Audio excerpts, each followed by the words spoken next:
Oke, selamat malam teman-teman semua dan salam sejahtera untuk kita semua. Dan selamat malam juga kepada Bapak Mujib SPSI MSI selaku dosen pengampu pendidikan Pancasila. Kami dari kelompok 2 akan mempresentasikan hasil kerja kelompok kami. Sebelum itu saya akan memperkenalkan nama anggota kami. Yang pertama ada Elvidis Ronadi, kedua Hilma Margareta, dan saya sendiri Merdu Emma Fadila. Di sini kami membahas materi mengenai bagaimana Pancasila menjadi dasar negara Republik Indonesia. Pertama, apa yang Anda ketahui tentang Pancasila? Pancasila adalah suatu ideologi yang dianut oleh bangsa Indonesia. Di dalam Pancasila terdapat isi di setiap silanya sesuai dengan cita-cita, tujuan, dan harapan terbentuknya negara Indonesia. Pada dasarnya, Pancasila sebagai dasar sistem pemerintahan dengan cara menjalankan dan melaksanakan kegiatan yang berhubungan dengan pemerintahan. Dengan cara menjalankan kegiatan yang berhubungan dengan pemerintahan sesuai dengan isi Pancasila tersebut. Makna dan hakikat dasar negara. Makna Pancasila sebagai dasar negara tentu harus dipahami karena Pancasila merupakan salah satu elemen paling penting dalam negara Indonesia. Tanpa memahami maknanya, orang-orang hanya akan melihat Pancasila sebagai slogan semata. Pancasila adalah suatu ideologi yang dipegang erat bangsa Indonesia. Kedua, makna Pancasila sebagai dasar negara ialah menjadi landasan, fondasi utama, titik acuan bangsa Indonesia dalam mengatur bangsa maupun negara kesatuan Republik Indonesia. Dengan begitu, dapat disimpulkan bahwa betapa pentingnya Pancasila dalam mengatur unsur-unsur kehidupan berbangsa dan bernegara. Segala bentuk peraturan-peraturan yang ada di Indonesia harus berlandaskan Pancasila. Makna dan hakikat dasar negara. Makna Pancasila sebagai dasar negara adalah bahwa Pancasila digunakan sebagai dasar atau fundamen untuk mengatur pemerintah negara, ataupun sebagai dasar untuk mengatur seluruh penyelenggaraan negara. Maka makna Pancasila sebagai dasar negara bisa didefinisikan sebagai kaidah negara yang fundamental, yang artinya sebagai hukum dasar, baik itu yang tertulis ataupun yang tidak tertulis. Dan semua peraturan perundang-undangan yang berlaku dalam negara Indonesia sudah seharusnya bersumber dan ada di bawah pokok kaidah negara yang fundamental. Bisa dibayangkan sendiri jika negara ini tidak memiliki dasar negara, sudah pasti seluruh penyelenggaraan negara tidak akan memiliki pegangan ataupun pedoman yang kuat dan kokoh. Sehingga setiap warga negara akan memiliki pegangan juga, pedoman tersendiri yang pada akhirnya melahirkan perpecahan. Hakikat dasar negara. Bagi bangsa Indonesia, hakikat yang sesungguhnya dari Pancasila adalah sebagai pandangan hidup bangsa dan sebagai dasar negara. Dengan kata lain, dasar negara akan menentukan bentuk negara, bentuk dan sistem pemerintahan, dan tujuan negara yang ingin dicapai, serta jalan apa yang ditempuh untuk mewujudkan tujuan suatu negara. Dengan demikian, pada hakikatnya, Pancasila sebagai dasar negara merupakan sumber dari segala sumber hukum, segenap peraturan perundang-undangan, sejak yang paling rendah tingkatannya bersumber dari pasal Undang-Undang 1945 dan pasal-pasal Undang-Undang Dasar 1945 bersumber dari Pancasila. Selanjutnya saya serahkan kepada Elvidis Ronadi. Dan kini saya akan melanjutkan presentasi dari tema tantangan yang dihadapi Pancasila sebagai dasar negara. Indonesia semakin terhubung dengan negara-negara lain dan terpapar pada pengaruh-pengaruh global. Hal ini mengakibatkan penyebaran nilai-nilai dan norma-norma dalam masyarakat yang kemudian memunculkan pertanyaan. Apakah Pancasila masih relevan dan mampu menjaga keutuhan bangsa di tengah pengaruh global ini? Tantangan yang muncul antara lain berasal dari derasnya arus paham-paham yang bersandar pada otoritas materi seperti liberalisme, kapitalisme, komunisme, sekularisme, pragmatisme, dan hedonisme. yang menggerus kepribadian bangsa yang berkarakter nilai-nilai Pancasila. Hal ini pun dapat dilihat dengan jelas betapa paham-paham tersebut telah merasuk jauh dalam kehidupan bangsa Indonesia, sehingga melupakan kultur bangsa Indonesia yang memiliki sifat religius, santun, dan gotong royong.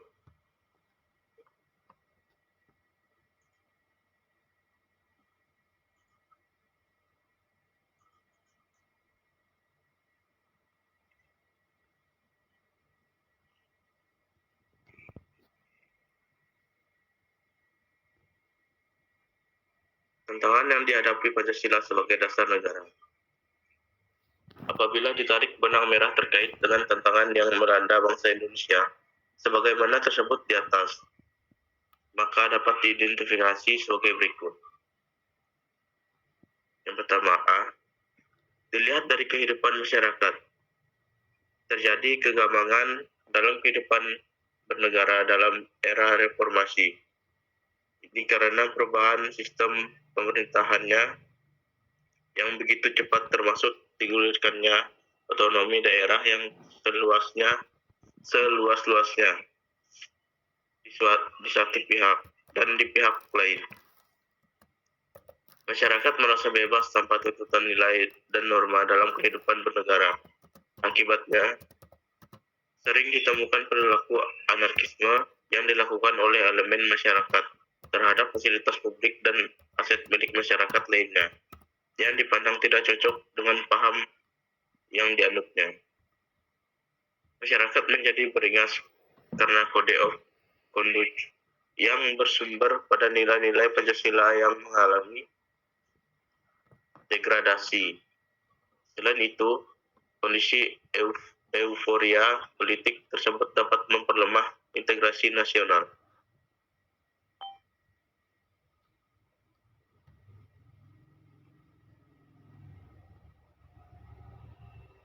Dalam bidang pemerintahan, banyak muncul di ranah publik aparatur pemerintahan, baik sipil maupun militer, yang kurang mencerminkan jiwa kenegarawan.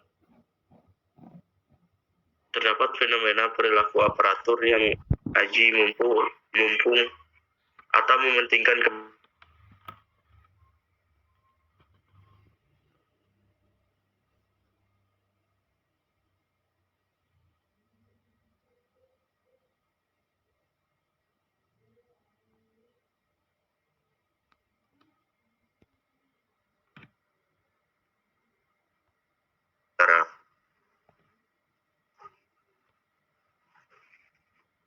Tantangan terhadap Pancasila sebagaimana yang diuraikan di atas hanya merupakan sebagian kecil saja, karena tantangan terhadap Pancasila itu seperti fenomena gunung es yang tidak terlihat lebih banyak dibandingkan yang muncul di permukaan.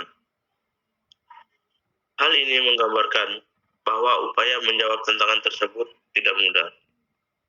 Oleh karena itu, seluruh elemen masyarakat harus bahu-membahu merespon secara serius dan bertanggung jawab guna memperkokoh nilai-nilai Pancasila sebagai kaidah penuntun bagi setiap warga negara,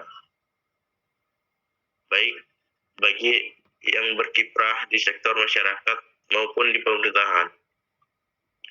Dengan demikian, integrasi nasional diharapkan semakin kokoh dan secara bertahap bangsa Indonesia dapat mewujudkan cita-cita dan tujuan negara yang menjadi idaman seluruh lapisan masyarakat.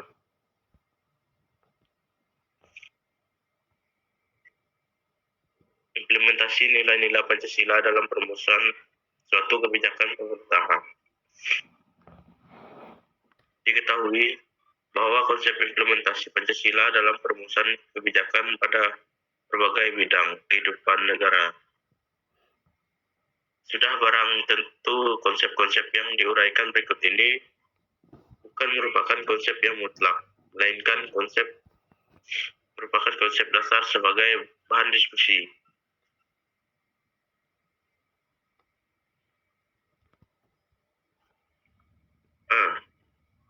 Bidang politik. Implementasi Pancasila dalam perumusan kebijakan pada bidang politik dapat ditransformasikan melalui sistem politik yang bertumpu kepada asas kedaulatan rakyat berdasarkan konstitusi, mengacu pada pasal 1 ayat 2 Undang-Undang Dasar 1945. Implementasi asas kedaulatan rakyat dalam sistem politik Indonesia, baik pada sektor suprastruktur maupun infrastruktur politik, dibatasi oleh konstitusi. Hal ini yang menjadi hakikat dari konstitusionalisme yang menempatkan wewenang semua komponen dalam sistem politik diatur dan dibatasi oleh Undang-Undang Dasar, dengan maksud agar tidak terjadi penyalahgunaan kekuasaan oleh siapapun. Dengan demikian, pejabat publik akan terhindar dari perilaku sewenang-wenang dalam merumuskan dan mengimplementasikan kebijakan publik, dan sektor masyarakat pun akan terhindar dari perbuatan anarkis dan memperjuangkan haknya. Selanjutnya akan dilanjutkan oleh Ilma Margareta.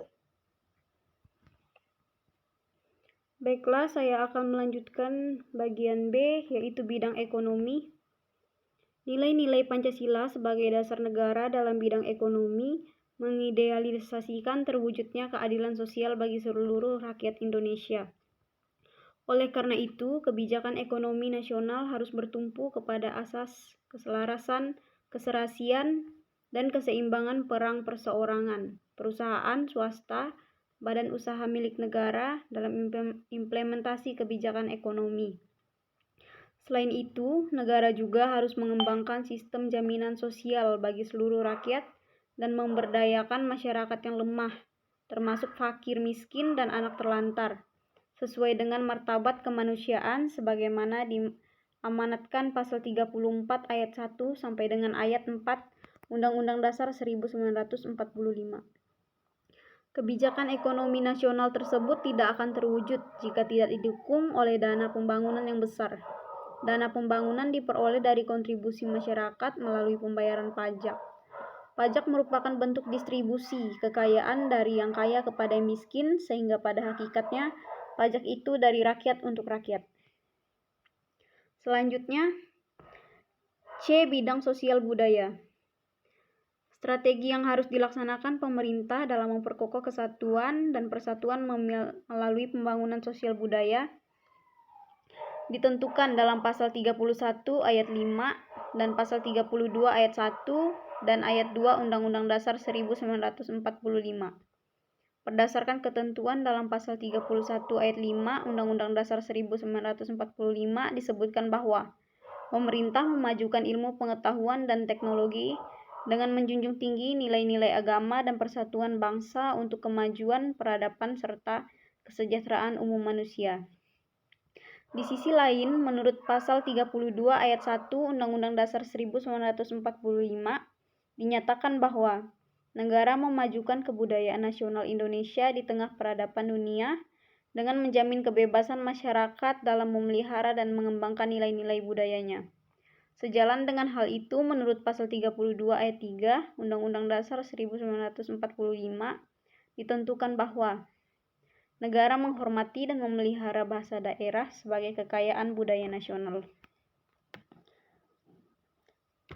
Selanjutnya yang D, yaitu bidang Hankam. Bela negara dapat didefinisikan sebagai segala sikap dan perilaku warga negara yang dijiwai oleh kecintaannya kepada tanah air dan bangsa, dalam menjaga kelangsungan hidup bangsa dan negara berdasarkan Pancasila guna mewujudkan tujuan nasional. Wujud keikutsertaan warga negara dalam bela negara dalam keadaan damai banyak bentuknya. Aplikasi jiwa pengabdian sesuai profesi pun termasuk bela negara. Semua profesi merupakan medan juang bagi warga negara dalam bela negara sepanjang dijiwai semangat pengabdian dengan dasar kecintaan kepada tanah air dan bangsa. Hal ini berarti pahlawan tidak hanya dapat lahir melalui perjuangan fisik dalam peperangan membela kehormatan bangsa dan negara, tetapi juga pahlawan dapat lahir dari segala profesional warga negara. Misalnya, dalam bidang pendidikan dapat lahir pahlawan pendidikan. Dalam bidang olahraga dikenal istilah pahlawan olahraga. Demikian pula dalam bidang ekonomi, teknologi, kedokteran, pertanian, dan lain-lain dapat lahir pahlawan-pahlawan nasional. Demikian pula halnya dengan pembayaran pajak.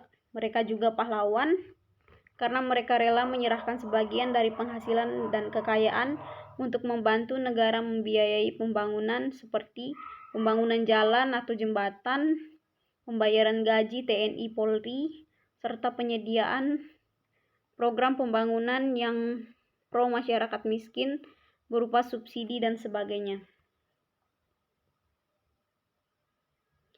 Selanjutnya,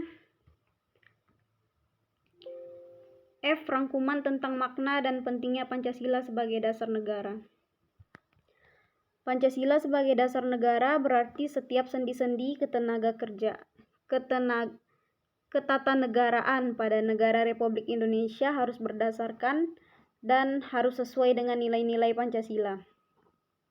Hal tersebut bermakna antara lain bahwa Pancasila harus senantiasa menjadi ruh atau spirit yang menjiwai kegiatan membentuk negara seperti kegiatan mengamandemen Undang-Undang Dasar dan menjiwai segala urusan penyelenggaraan negara.